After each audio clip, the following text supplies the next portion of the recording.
So good afternoon students. Good afternoon sir. आज हम लोग बात करेंगे, अब तक हम लोगों ने पढ़ चुके हैं मियोसिस के बारे में। देखिए क्या क्या हम लोग पढ़ चुके हैं। हम लोगों ने पढ़ा इंटरफेज के बारे में। Interphase includes G1 phase, S phase जिसे हम लोग रेप्लिकेशन फेज भी कहते हैं, G2 phase, G1S, G2 phase, ये है इंटर फेज। अब 11 घंटे का ये होता है S फेज, 8 आवर्स का जो रेप्लिकेशन फेज है, 4 आवर का अप्रोक्सीमेटली अपना G2 फेज होता है। ठीक है, यहां तक हो चुका है। आगे हमें पढ़ना था मियोसिस, या ये कहे कि मेटाफेज के बारे में। मेटाफेज के बारे में पढ़ना है हम लोगों को, यहीं तक पढ़ना था, पिछली क्लास में यहां तक हो चुका है। अब हम लोग मेटाफेज में जब पढ़ने जा रहे हैं तो मेटाफेज में दो चीजें मिलेंगी हमें, माइटोसिस और मियोसिस। माइटोसिस और मियोसिस, हिंदी में समसूत्री विभाजन और अर्धसूत्री विभाजन क्या होता है हम आगे देखेंगे। लेकिन इससे पहले माइटोसिस जो है सबसे पहले प्लांट सेल में खोजा था स्ट्रासबर्गर ने। In plant cell Strasburger discover it या ऑब्जर्व इट। मेटाफेज, माइटोसिस और मियोसिस प्लांट सेल में स्ट्रासबर्गर ने खोजा, इसको ऑब्जर्व किया। एनिमल सेल में फ्लेमिंग ने। इन एनिमल सेल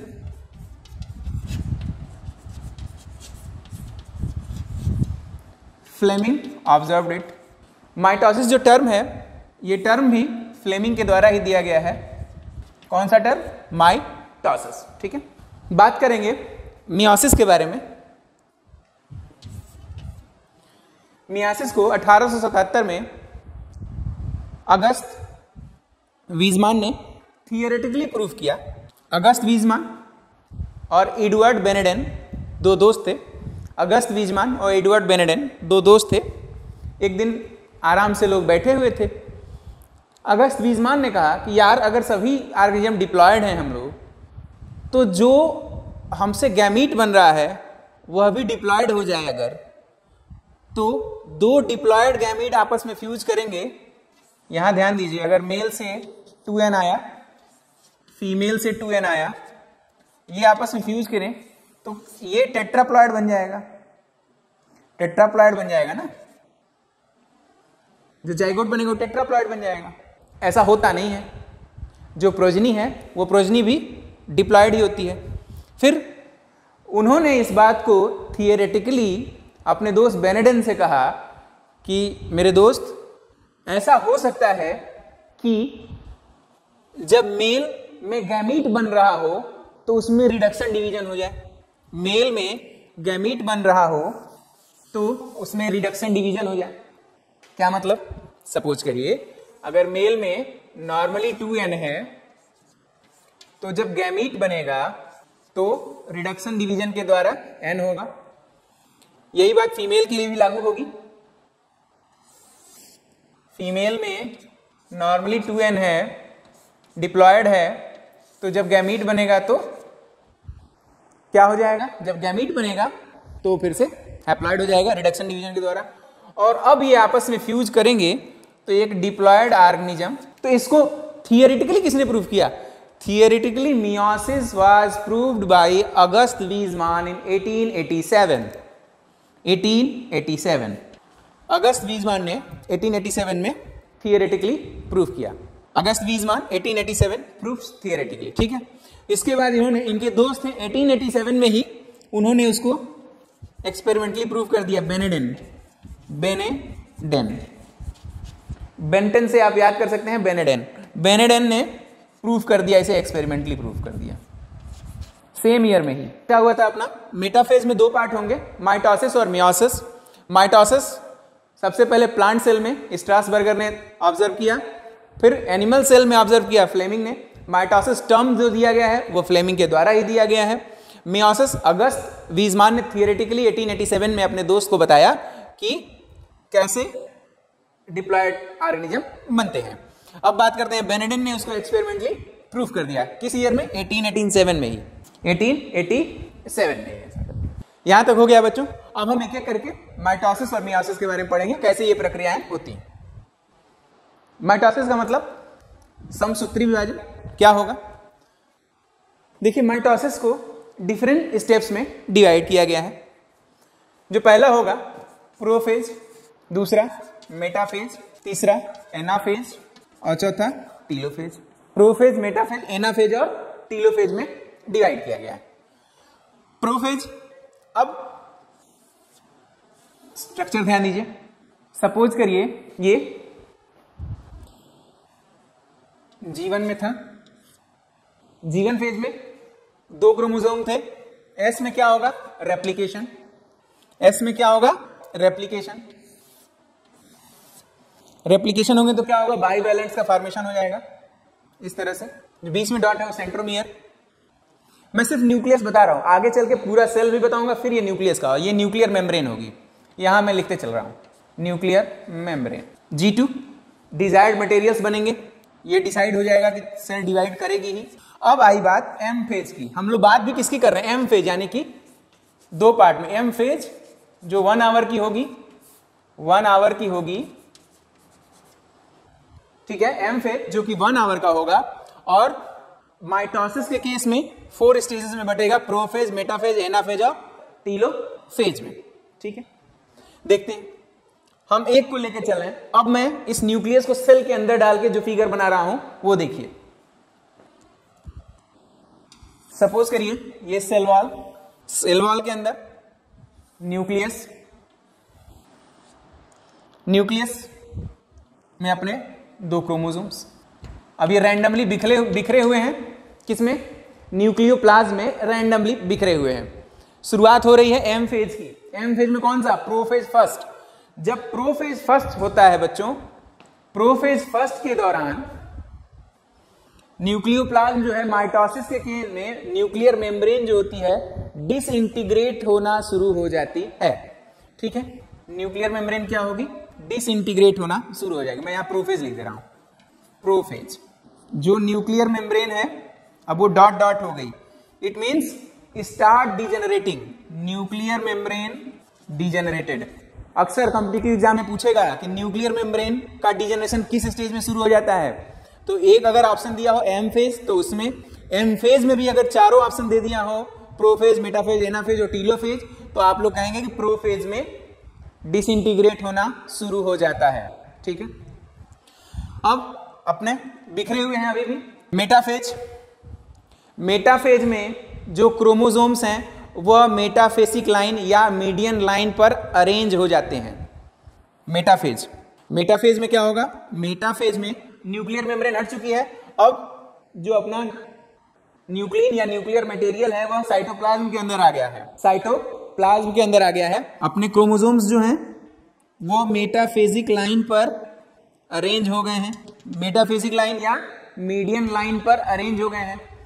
साथ में आपको सेंट्रोमियर का डिवीजन बताया गया था पिछली वाली क्लास में। यहां पर वो सेंट्रोमियर 2 अपोजिट पोल्स पे जा चुका है।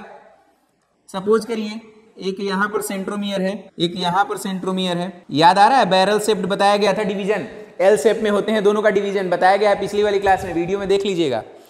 अब उनसे निकलता है क्या? माइक्रोट्यूब्यूल, और वो माइक्रोट्यूब्यूल अटैच हो जाता है सेंट्रोमियर पे जुड़े हुए काइनेटोकोर प्रोटीन से, सेंट्रोमियर पे जुड़े हुए काइनेटोकोर प्रोटीन से। इस पोर्शन को मैं इनलार्ज करके दिखा रहा हूं बच्चों, कुछ इस तरह से स्ट्रक्चर दिखेगा। ये जो कंस्ट्रक्शन है इसे कहेंगे सेंट्रोमियर। क्या बोलेंगे? सेंट्रोमियर। जो यहां से माइक्रोट्यूब्यूल्स ओरिजिनेट हो रहे हैं, जो सेंट्रोमियर से माइक्रोट्यूब्यूल्स ओरिजिनेट हो रहे हैं, वह डायरेक्टली सेंट्रोमियर पे नहीं जाएंगे। सेंट्रोसोम से जो ओरिजिनेट हो रहे हैं सेंट्रोमियर से नहीं जुड़ेंगे। वो किससे जुड़ेंगे? वो काइनेटोकोर नामक प्रोटीन से जुड़ेंगे जो कि सेंट्रोमियर के पास जुड़ा होता है। देखिए कैसे। अब मैं इसको मिटा रहा हूं, ये देख लिया आप लोगों ने, इस टर्म को हटा रहे हैं यहां से। ये देखिए इस तरह का एक प्रोटीन स्ट्रक्चर, प्रोटीनेसिस स्ट्रक्चर जुड़ा रहता है, जिसे हम लोग कहते हैं काइनेटोसोम या काइनेटोकोर। काइनेटोकोर काइनेटोकोर, ठीक है। इसी काइनेटोकोर से आकर के अटैच होते हैं माइक्रोट्यूब्यूल। कौन आके अटैच होता है काइनेटोकोर से? माइक्रोट्यूब्यूल। और अपोजिट दिशा में खींचना शुरू करते हैं, टेंशन होने लगती है। ध्यान देने की एक और बात है कि कैसे, अगर मान लीजिए यहां पर टेंशन कम हो गई, दो माइक्रोट्यूब्यूल के बीच में तनाव अगर कम हो गया, तो यह बात चेक कर ली जाएगी, अगर टेंशन कम हो जाएगा काइनेटोकोर पर तो यह बात चेक कर ली जाती है और तत्काल ही डिवीजन को रोक दिया जाता है। क्यों? अगर प्रॉपर टेंशन नहीं हुई तो क्या होगा? आधा आधा डिवीजन नहीं होगा। जब 50-50 का डिवीजन नहीं होगा तो सेल गलत डिवाइड करेगी। हो सकता है कोई दो क्रोमोसोम एक जगह ही आ जाए, एक को खाली मिले, उससे म्यूटेशन हो सकता है, किसी को कुछ कैरेक्टर मिल जाए, किसी को कोई कैरेक्टर ना मिले। अगर ऐसा न किया जाए, इसको कहते हैं चेक पॉइंट्स, इसको कहते हैं चेक पॉइंट, टेंशन के चेक पॉइंट है ये। यहां पर जैसे ही माइक्रोट्यूब्यूल काइनेटोकोर से जुड़ेगा, टेंशन चेक की जाएगी, यहां पे कितना तनाव है ये तनाव चेक किया जाएगा। इसके लिए चेक पॉइंट सिस्टम बने हुए हैं, उस चेक पॉइंट सिस्टम से तनाव चेक कर लेते हैं। अगर तनाव दोनों में इक्विवेलेंट है, बराबर है, तो ही ये प्रक्रिया मेटाफेज से एनाफेज की तरफ बढ़ेगी, ठीक है। सेक्यूरिन और सेपरेज नामक दो प्रोटीन होते हैं, वही काइनेटोकोर को के टेंशन को चेक करते हैं। यह आपको एमएससी लेवल पे बताया जाएगा। फिलहाल आपको यह जानना है कि मेटाफेज पर क्या होता है। Chromosomes are arranged on the metaphasic line और मीडियन लाइन थ्रू काइनेटोकोर। कहां से ये काइनेटोकोर आता है? यह प्रोटीन है, प्रोटीनेशियस स्ट्रक्चर है। साथ में माइक्रोट्यूब्यूल कौन बनाता है? तो ऊपर और नीचे जो सेंट्रियोल बने हुए हैं, वो सेंट्रियोल जो है बनाते हैं अपना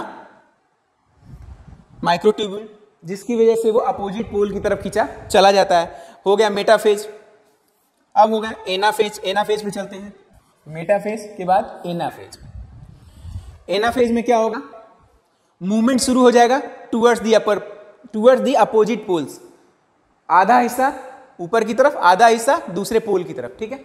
ये मेटाफेसिक लाइन थी, लेकिन अब क्या दिखाई देगा? अब हमें दिखेगा कि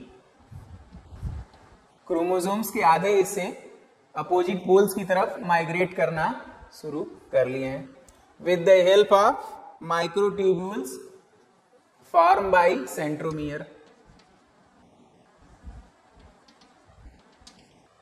ठीक है। धीरे धीरे क्या होगा? यह अपोजिट पोल की तरफ जाने लगे। तो यहां लिख दीजिएगा movement starts towards opposite pole, movement starts towards opposite पोल।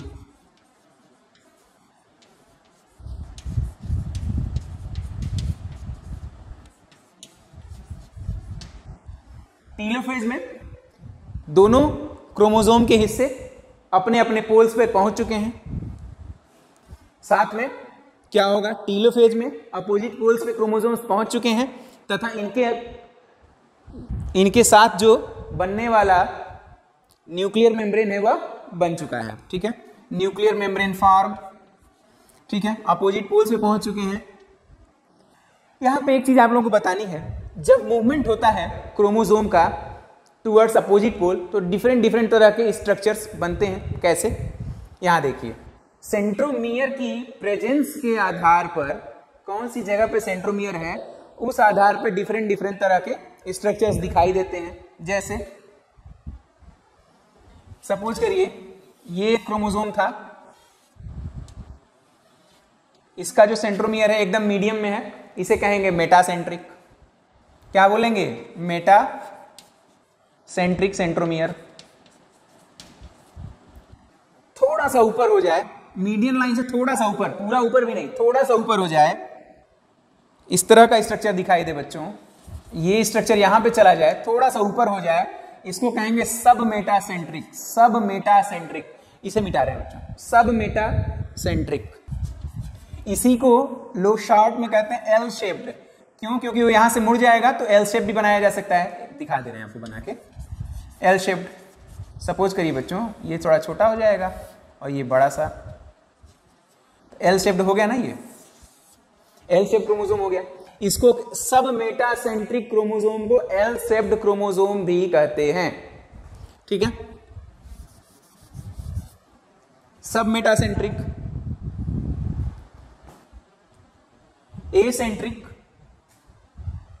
एसेंट्रिक में टिप से थोड़ा पहले सेंट्रोमियर खिसकते हुए पहुंच जाता है, मीडियम से थोड़ा ऊपर, उससे भी ऊपर, लेकिन टिप से थोड़ा पहले।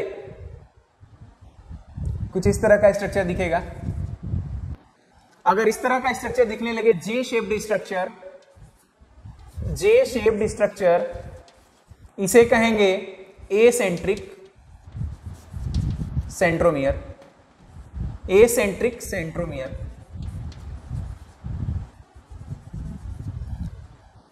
खिसकते हुए सेंट्रोमियर अब पहुंच जाए एकदम टिप पर, आई शेप्ड, इस तरह का नजर आए, आई शेप्ड नजर आए, इसे कहेंगे टीलोसेंट्रिक सेंट्रोमियर। तो मेटासेंट्रिक जब मीडियम पे हो, उससे थोड़ा ऊपर सब मेटासेंट्रिक, उससे भी थोड़ा सा ऊपर बट टिप से थोड़ा नीचे, उसे कहेंगे एसेंट्रिक। और जो बिल्कुल टॉप पे चला जाए, जिससे कि पूरा क्रोमोसोम आई शेप में नजर आने लगे, तो उसे कहेंगे हम लोग टीलोसेंट्रिक सेंट्रोमियर। समझ में आया ये आप लोगों को? अक्सर कॉम्पिटिटिव एग्जाम में पूछता है बच्चों इसके शेप के बारे में। समझ में आया? चलिए अब हम बात करेंगे, यहां हो गया टीलोफेज। टीलोफेज में क्रोमोसोम जो है अपने अपने पोल्स पे जा चुके हैं, न्यूक्लियर मेम्ब्रेन फॉर्म हो चुकी है। इस टीलोफेज के बाद होता है, ये तो होगा कैरियोकाइनेसिस। कैरियोकाइनेसिस का मतलब कि न्यूक्लियर का डिवीजन, न्यूक्लियस का डिवीजन, कैरियोकाइनेसिस। अब उसके बाद होगा साइटोकाइनेसिस। साइटोकाइनेसिस डिपेंडिंग अपॉन कि वो सेल एनिमल की है या प्लांट की, इसमें दो प्रकार का होगा। अगर वो एनिमल की होगी तो कॉन्ट्रिक्शन शुरू हो गया। कॉन्स्ट्रिक्शन कहाँ शुरू हो गया? मतलब ये ऐसे दीवार जो है आपस में धंसने लगेगी और आकर के अंत में यहाँ मिल जाएगी, दो अलग अलग डॉटर सेल्स बन जाएंगे। कैसे? दो अलग अलग डॉटर सेल्स बन जाएंगी। ये तो हुआ कब? एनिमल सेल के केस में। जब हम प्लांट सेल के केस में बात करेंगे तो वहां पर काइनेसिन और डायनिन दो मॉलिक्यूलर मोटर पाए जाते हैं। वो मॉलिक्यूलर मोटर धीरे धीरे अलग से प्रोटीनेशियस मटेरियल का, सेल वॉल मटेरियल का डिपोजिशन करने लगते हैं बीच में, जिससे कि सेल प्लेट बन जाती है। अब सेल प्लेट बन करके अगर डिवीजन हो रहा है, दो डॉटर सेल्स बनेगी, तो हम कहेंगे कि वो सेल जो है प्लांट की सेल है। एक बार फिर से दोहरा दूं बच्चों, अगर कंस्ट्रिक्शन सेल के साइटोप्लाज्म में वॉल की तरफ से कंस्ट्रिक्शन आए और दोनों पोल्स को अलग अलग कर दे, तो हम उस सेल्स को मानेंगे कि वो एनिमल की सेल है। लेकिन अगर बीच में सेल वॉल मटेरियल साइटोप्लाज्म में भर दिया जाए, यहां पर बीच में वॉल मटेरियल भर दिया जाए और तब जाके डिवीजन हो, तब हम इसे कहेंगे कि ये जो मटेरियल है वह क्या कहते हैं? प्लांट की सेल को रिप्रेजेंट करता है। ठीक है, चलिए ये हो गया अपना mitosis. Now we are going to talk about meiosis. Meiosis is seen in the gamete formation. Meiosis is divided into two parts: meiosis first and meiosis second. Meiosis first and meiosis second. Meiosis first और meiosis second में क्यों बांटा गया? क्योंकि हमें यहाँ पे basically होता क्या है, एक 2 एंड डॉटर सेल से, डिप्लॉयड मदर सेल से हमें 4 हैप्लॉयड डॉटर सेल्स प्राप्त होते हैं। डिप्लॉयड मदर सेल से क्या प्राप्त हुए? 4 हैप्लॉयड डॉटर सेल प्राप्त हुए। कैसे होती है ये पूरी प्रक्रिया हम पढ़ने जा रहे हैं। तो अब हम पहला पार्ट पढ़ेंगे, मियोसिस फर्स्ट। मियोसिस फर्स्ट में जैसे कि सबसे पहले पढ़ा गया था prophase first, prophase first.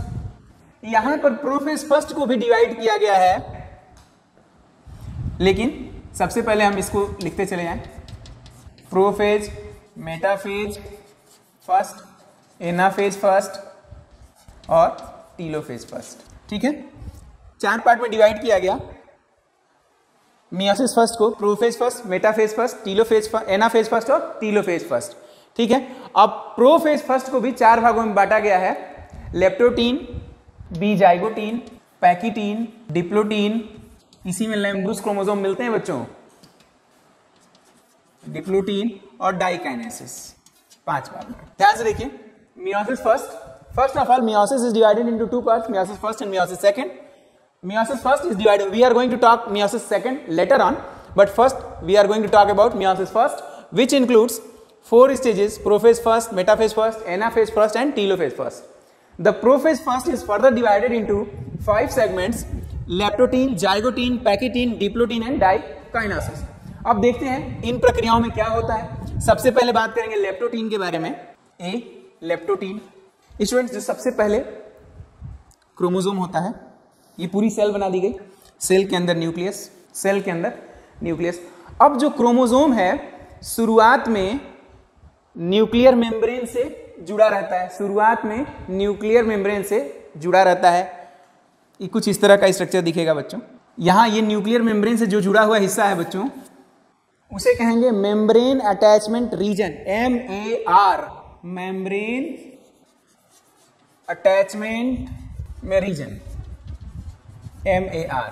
Meiosis के दौरान लेप्टोटीन में मेम्ब्रेन अटैचमेंट रीजन में जहां पे क्रोमोसोम अटैच होता है उसको छोड़ करके वह फ्री हो जाता है, बस यही होता है। यहां पे ये इसका सेंट्रोमियर है। यहां पे क्या था, मेम्ब्रेन से जुड़ा हुआ था। देखिए ये गोला जो है दिखा रहा है कि मेम्ब्रेन अटैचमेंट रीजन है, वहां पर वो उससे जुड़ा हुआ था। अब यहां क्या हुआ, ये फ्री हो गया है, ठीक है। तो यहां जुड़े रहते हैं लेप्टोटीन में, वहां से वो छूट जाते हैं। इस प्रक्रिया को कहते हैं बकेट स्टेज। क्या कहते हैं, बुके या बकेट स्टेज। क्या मतलब, जब मेम्ब्रेन अटैचमेंट रीजन से फ्री हो जाए तो उसे बुके स्टेज बोलते हैं, बुकेट स्टेज, ठीक है। यहां तक समझ में आ गया। अब बच्चों यहां पर चलते हैं हम लोग। लेप्टोटीन के बाद आता है जाइगोटीन, ठीक है, ए के बाद बी, जाइगोटीन। जो अपना क्रोमोसोम है, होमोलोगस क्रोमोसोम की पेयरिंग यहीं पर होती है। कैसे, सिनेप्टोनीमल कॉम्प्लेक्स का फॉर्मेशन होगा, ठीक है। ये 2 क्रोमोसोम्स आपको दिख रहे होंगे बच्चों, एक यहां पर है, ये इसका सेंट्रोमियर, एक यहां पर है, ये से। तो इन दोनों के बीच में ये जो एरिया है बच्चों, मैं इसे थोड़ा येलो कर दे रहा हूं, ये जो एरिया है आपस में एक जीपर जैसी संरचना, किसकी जैसी रचना, जीपर जैसी संरचना, चेन की तरह की संरचना बनाएंगे, मीडियम से लेकर के टॉप तक जुड़ जाएंगे। इसी को कहते हैं synaptonemal complex formation between homologous chromosomes, ठीक है। यही जो संरचना है इसे ही कहेंगे, ये जीपर जैसी संरचना है, zipper structure, zipper like structure called as synaptonemal complex, ठीक है। तो सिनेप्टोनीमल कॉम्प्लेक्स का फॉर्मेशन कहां होगा, सिनेप्टोनीमल कॉम्प्लेक्स का फॉर्मेशन जाइगोटीन स्टेज में होता है, ठीक है। अब आइए बात करते हैं जाइगोटीन के बाद पैकिटीन स्टेज। जब यहां पर आपस में ओवरलैप हो गया है, जीपर जैसी संरचना इस तरह से बन गई है, तो अब आपस में इन लोगों का क्रॉसिंग ओवर होगा। The crossing over process takes place in pachytene stage. क्या कर रहे हैं, ये आपस में ओवरलैप कर रहे हैं, ठीक है। इसी को कहेंगे क्रॉसिंग ओवर, क्रॉसिंग ओवर। साथ में ये सिनेप्टोनीमल कॉम्प्लेक्स अभी बना हुआ है बच्चों, ये आपस में जुड़े भी हैं और आपस में एक दूसरे पे क्रॉसिंग ओवर की प्रक्रिया भी कर रहे हैं। ध्यान दीजिएगा, ये है पैकिटीन स्टेज। अब पैकिटीन स्टेज हुआ डिप्लोटीन स्टेज। डिप्लोटीन स्टेज में सिनेप्टोनीमल कॉम्प्लेक्स खत्म हो जाता है और ये जो क्रोमोसोम्स हैं आपस में एक्सचेंज कर चुके होते हैं। कुछ इस तरह का स्ट्रक्चर दिखेगा, दिखाई दे रहा है बच्चों, एक्सचेंज पोर्शंस नजर आ रहे हैं यहाँ पे दूसरे डिफरेंट कलर्स के। एक बार हाँ या ना कुछ बोला करिए, हमें भी समझ में आया क्या चल रहा है। दिखाई दे रहा है, हाँ आदित्य। तो डिप्लोटीन स्टेज में क्या क्या हो जाता है, सिनेप्टोनीमल कॉम्प्लेक्स समाप्त हो जाएगा, दोनों फ्री हो जाएंगे। साथ में इनके पास क्या आ जाएगा, there exchange portions, crossing over has been completed and the exchange portions are remain attached to them, okay. Pachytene stage में क्या होगा, synaptonemal complex is present, in addition to this crossing over also takes place. Never forget, pachytene stage में synaptonemal complex खत्म नहीं होता, वह मौजूद रहता है। इन एडिशन टू दिस क्या ऐड हो जाएगा, क्रॉसिंग ओवर की प्रक्रिया हो जाएगी, यह होगा। अच्छा, क्रॉसिंग ओवर की प्रक्रिया हो जाएगी। जब डिप्लोटीन स्टेज आएगा तो डिप्लोटीन स्टेज में आपको बिल्कुल क्लियर कट दिखाई देने लगेगा एक्सचेंज पोर्शंस और सिनेप्टोनीमल कॉम्प्लेक्स समाप्त हो जाएगा। डिप्लोटीन स्टेज में ही लैम्ब्रस क्रोमोसोम की खोज की गई थी। किसकी खोज की गई थी, लैम्ब्रस क्रोमोसोम की खोज की गई थी। डिप्लोटीन स्टेज में किसकी खोज की गई थी, लैम्ब्रस, LAMPBRUSS, लैम्ब्रस क्रोमोसोम। क्या है भैया लैम्ब्रस क्रोमोसोम, अक्सर बच्चों पूछता है बाई फ्लेमिंग, फ्लेमिंग ने कैट की ऊ साइट पर खोजा था, फ्लेमिंग कैट ऊ साइट पर, कैट ऊ साइट, कैट की फीमेल सेल्स पे खोजा था। Lamp brush chromosome is a normal diplotene chromosome, it does not have any specification but it takes the structure of lamp brush. कैसा दिखता होगा lamp brush, आइए दिखाएं। This is the lamp brush type structure, LAMP, lamp, lamp brush. अरे kerosene oil का lamp देखे हैं आप लोग? कैरोसिन ऑयल में पहले जब लैंप जलाया जाता था, रोशनी कम होती, आप लोग जमाने में था कि नहीं? आप लोग CFL वाले मतलब समय से है ना? लैंप देखा है? अरे तेल का, मिट्टी के तेल का लैंप जलाते थे बत्ती लगा करके, तो उसके ऊपर जो कांच लगाते थे वो काला हो जाता था। उस कालेपन को साफ करने के लिए इस तरह का एक ब्रश आता था बच्चों, प्लास्टिक का, उसे डाल के गोल गोल घुमा देते थे, वो साफ हो जाता था कालिक। This is exactly the same structure of chromosome, that's why Flemming called this type of structural chromosome is known as lamp brush chromosome. He discovered this chromosome in diplotene stage of the cat's oocyte cells. अच्छा, diplotene हो गया। अब बात करेंगे diakinesis के बारे में, या इसी को डिप्लोटीन एंड डाइकाइनेसिस कर दें। क्यों? एक चीज बच्चों, थोड़ा शॉर्ट हो गया, एक फिगर यहां पे और बनना चाहिए था, वो ये है। यहां देखिए क्या था, सिनेप्टोनीमल कॉम्प्लेक्स समाप्त हो चुका है, synaptonemal complex disappear, but crossing over attachment place, crossing over वाला अटैचमेंट बचा हुआ है। इसके बाद से ये फिगर बनाएगा, फिर ये फिगर बनाएगा। क्यों?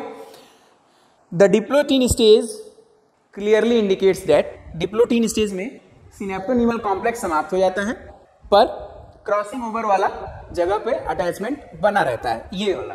अब डाइकाइनेसिस में क्या होगा? डाइकाइनेसिस में ये समाप्त हो चुका है और अलग भी हो जाते हैं। डाइकाइनेसिस को, इसको डाइकाइनेसिस के लिए बनाइएगा, ये डाइकाइनेसिस का स्ट्रक्चर है, ठीक है।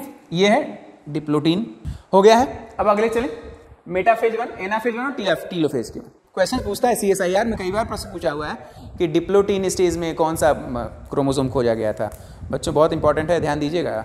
डिप्लोटीन स्टेज में लैम्प ब्रश क्रोमोसोम फ्लेमिंग ने खोजा था, ठीक है। तो हमने पढ़ा प्रोफेज फर्स्ट के 4 भागों को।